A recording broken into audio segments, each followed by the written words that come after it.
the day my parents decided I was a burden. I was 9 years old. Not a difficult 9, not a troubled 9, just a little kid with a backpack full of crayons and a stuffed rabbit I'd named Henry. I remember the morning light coming through the kitchen curtains. I remember the smell of burnt toast, and I remember the exact tone of my father's voice, flat, deliberate, decided, when he said the words that would split my life into before and after. You are a curse on this family, not whispered in a moment of rage, not muttered under his breath, said clearly, like a verdict. And by that same evening, I was standing on a stranger's front porch with that backpack over my shoulders, watching the taillights of our car disappear around the corner. No wave, no second look, just the sound of a door slamming shut, and then the kind of silence that tells a child she no longer exists. My name is Nadia, and this is the story they never expected me to survive long enough to tell. When you grow up in a house where love is conditional, you learn very quickly how to make yourself small. You learn to stop asking questions that don't have safe answers. You learn to read a room the way a weather forecaster reads the sky, scanning for pressure changes, for the specific stillness that comes right before something breaks.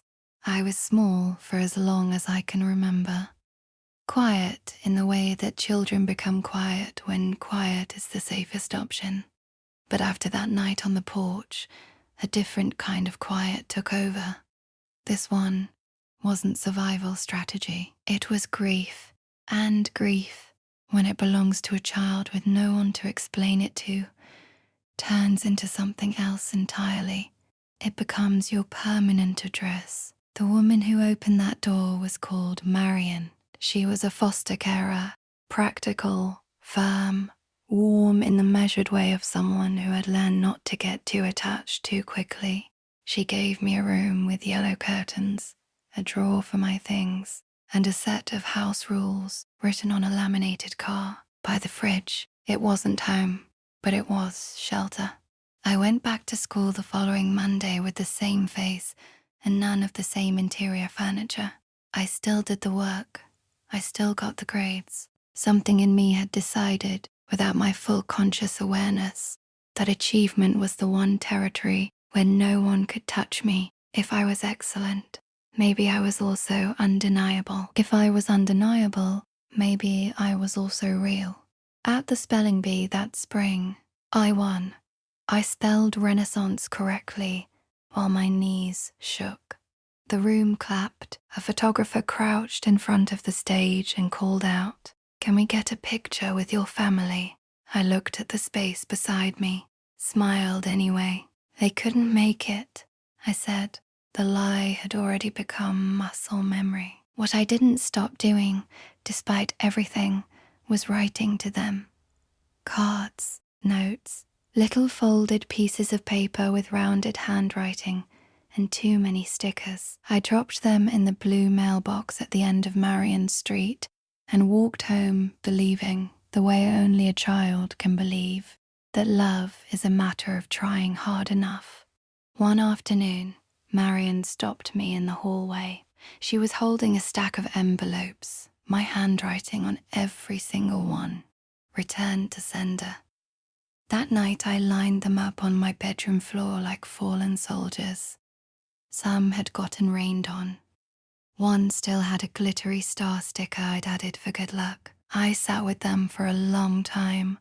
I didn't cry. I just understood, with the terrible clarity of a child being forced to grow up all at once, that sending more love into that void was not going to bring anything back. But the worst discovery hadn't come yet. There was a drawing I'd made once. Our family, stick figures, a crooked sun overhead, everyone smiling. I'd shown it to my mother before that final night. She tore it in half without looking at it. "No more nonsense," she said. "That's not our reality." Marion had found the two halves and taped them back together. She'd pinned it to the corkboard in the kitchen without saying a word about it. quiet stitches on a wound nobody else could see.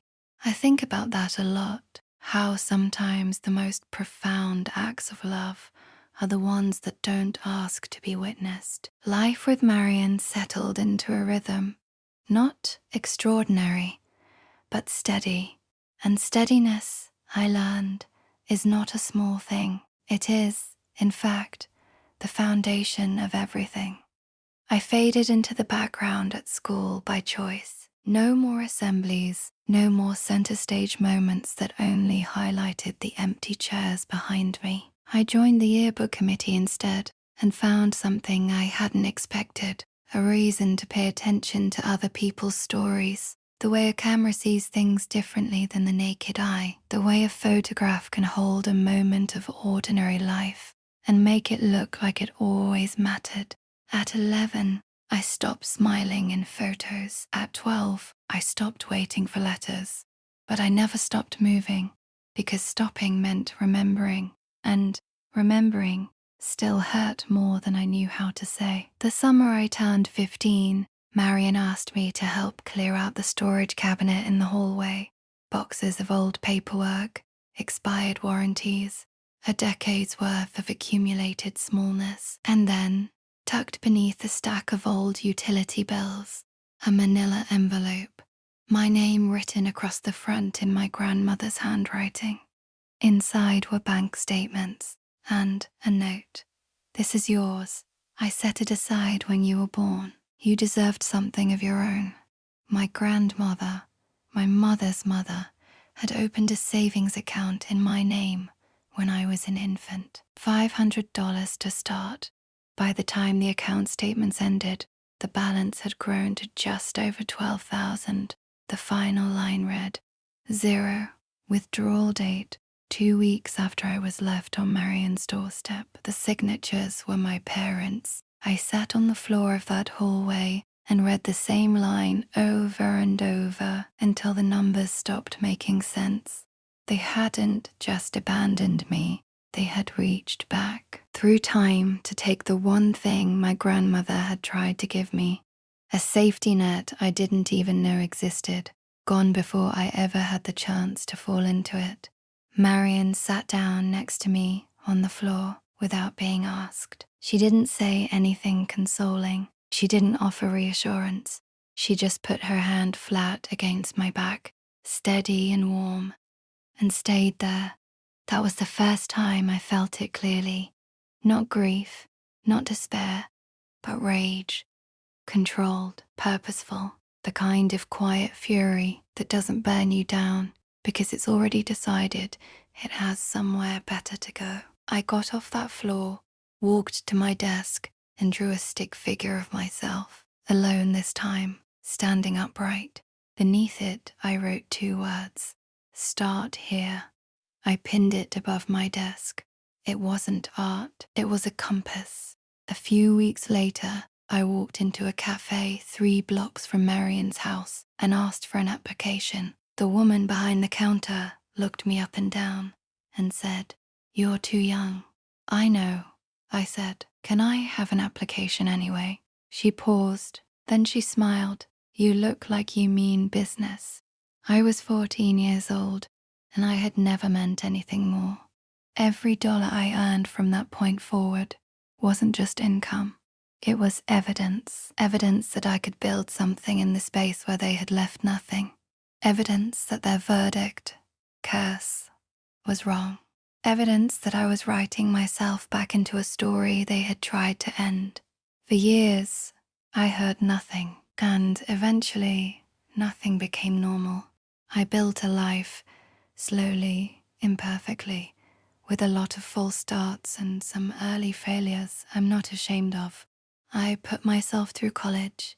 I started a small business. I moved to a city where nobody knew my backstory and gave myself permission to become someone new, while still carrying the someone I had always been. The past, though, has a way of circling back. It came quietly the first time. I was in a hospital waiting room. Marion had hurt her ankle, and I was filling out her paperwork when I heard a voice that made my body remember things my mind had tried to file away. Soft, familiar, careful. I'm right here, sweetheart. I looked up. Across the hall, my mother stood with her hand on a younger girl's shoulder, comforting her in the exact way I had spent years imagining she might comfort me. For one suspended second, her eyes found mine. Recognition moved across her face like weather, and then it was gone. She looked away, walked past me in the corridor without a nod, without a pause, without a single flicker of acknowledgement. I did not cry in that waiting room. I sat very still and felt the child inside me, the one who had been standing on that porch for 21 years, finally understand that she was still waiting for something that was never going to arrive. A few days later, my phone buzzed, a text from a number I didn't recognize. "Hey, I saw you at the hospital. I'm sorry. I'm glad you're okay." It was my younger sister, Elizabeth, the little girl who had never known me. I wrote back 2 words: "Thanks. Me too." No reunion, no tearful reconciliation, just a door left barely ajar by someone who had extended the smallest possible mercy. I thought that was the end of it.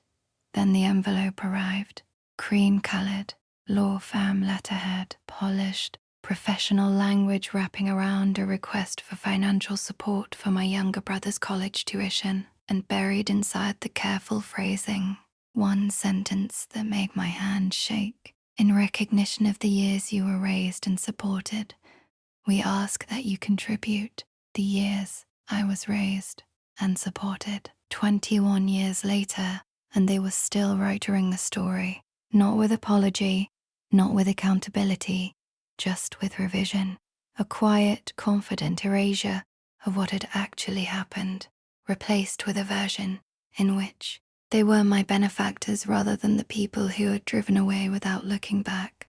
Then came an email from my uncle. No greeting.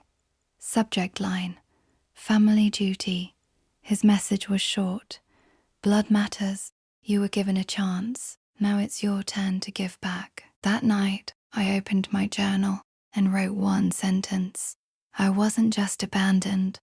I was being repurposed as a bank account with a heartbeat. What they didn't know, what they couldn't have anticipated, was that the past had left receipts. A package arrived without a return address.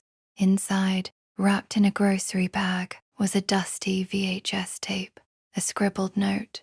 "Found this in the garage. Thought it might be yours." I borrowed a converter from a colleague and sat alone in my apartment with the lights off and pressed play. The footage was grainy, the color slightly washed, and there I was, 9 years old, small, a backpack too heavy for my frame, standing at the edge of a driveway. The timestamp in the corner read, April 3rd, 2004. My father's voice, off camera, clear as anything. "You don't live here anymore." Then the slam of a car door, the sound of an engine, tires on gravel, receding. And then just me, 9-year-old me, standing very still, blinking, trying to understand what had just happened to the world. I sat in the dark for a long time after it ended. Then I called my lawyer. Her name was Denise.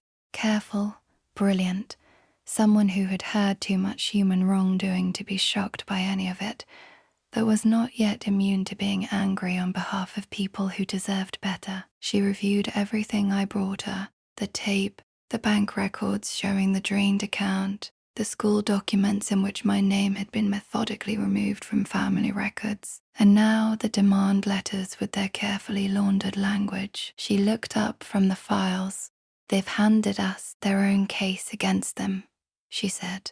The mediation room was beige and corporate, neutral carpet, untouched pastries, a framed print of water that no one had ever actually looked at. My parents arrived dressed quietly, calmly, rehearsed. My mother spoke first. "With everything you've achieved, helping your brother wouldn't be difficult." My father added, "We raised you, Not perfectly, perhaps, but we gave you a foundation. I let the silence breathe for a moment. Then I said, very quietly, which part of the foundation? The night you locked the door behind me, or the afternoon you cleaned out the account my grandmother left for me? They flinched, not at my tone. My tone was steady. At the mirror I was holding up, my father tried one more time. You wouldn't be who you are without the choices we made. And that was the crack in their story, because it was almost true. I wouldn't be who I am without what they did, just not in the way he meant it. 3 weeks later, we were in court. Their attorney argued family obligation, moral duty, a daughter's responsibility to the people who had made her. The judge reviewed both filings, looked up once, and said flatly, there is no legal or ethical basis for this claim. She owes you nothing. My mother gasped. My father stared at the floor. I did not move. Denise gave me a small nod, and we walked out together into the afternoon light. That night, I burned the demand letter in a ceramic dish on my kitchen counter. The paper caught quickly, curled at the edges, turned to grey ash in under a minute. I had not just won a case. I had ended the chapter in which they could rewrite my story without consequence. I thought that would be the end, but endings, I've learned, are rarely that clean. A month later, they drove to my city. No call, no warning, just my mother in the parking lot outside my office, my father a few steps behind, arms folded. She stepped toward me, her arms began to lift. I raised one hand, not harshly, just enough, and stepped back. Her arms dropped. Her eyes searched my face for something I no longer had to offer. You think success means you don't need family? She asked. I thought about that for exactly 1 second. No, I said. It means I finally understand what family actually is and what it isn't. I turned and walked back inside. I want to be honest about something here because I think it matters. That moment didn't feel the way I imagined it would. I didn't feel triumphant. I didn't feel healed. I felt calm, deeply, genuinely calm. Not the performed calm of someone suppressing something, but the real stillness of someone who has simply stopped waiting. Closure, I've come to understand, is not something another person can hand you. It doesn't live in an apology or a confrontation or a verdict. It lives in the moment you stop needing those things, when the wound no longer needs an audience. Weeks after that day in the parking lot, a cousin reached out to me. Her daughter had been called a curse. The same word. I felt it move through me like cold water. We met for coffee. I told her the only thing I knew to be true. The moment you call a child a burden, you crack them open before life even begins. The crack doesn't always show, but it's there. And it takes years, sometimes a lifetime, to understand that the crack was never evidence of your weakness. It was evidence of their failure. She nodded, tears running quietly. It wasn't a solution, but it was a seed. Marion moved in with me that winter, her slippers under the bed, her books stacked on the nightstand. On the wall of the spare room, now her room, hangs the drawing she taped back together decades ago. A small girl walking toward an open door. No shadows behind her, just light ahead. I spoke at a gala not long ago, a room full of young people who had grown up in care, or without both parents, or with the particular silence of being loved conditionally. Foster kids, first-generation college students, quiet souls who had been handed too much too early and asked to carry it gracefully. I looked out at them and said, family is not blood. Family is the people who walk into the room when everyone else has already left. Family is the person who tapes your drawing back together without being asked. Family is the hand on your back that doesn't need to say anything because its presence already says everything. When I drove home that night, I pulled into my driveway, dropped my keys in the bowl by the door, and stood for a moment in the hallway. I said it out loud to no one and to everyone. I was never the curse. I was the chapter they refused to read, and I'm the one writing the ending. If any part of this story found you, if you've ever been made to feel that love was something you had to earn, that your worth was tied to someone else's willingness to see you, I want you to hear this clearly. You were enough before they decided you weren't. You have always been enough. The family that abandons you does not get to define you. The silence they left behind does not get the last word. You do. If this stayed with you, I'd really love to hear your story in the comments. Not because I have answers. I don't.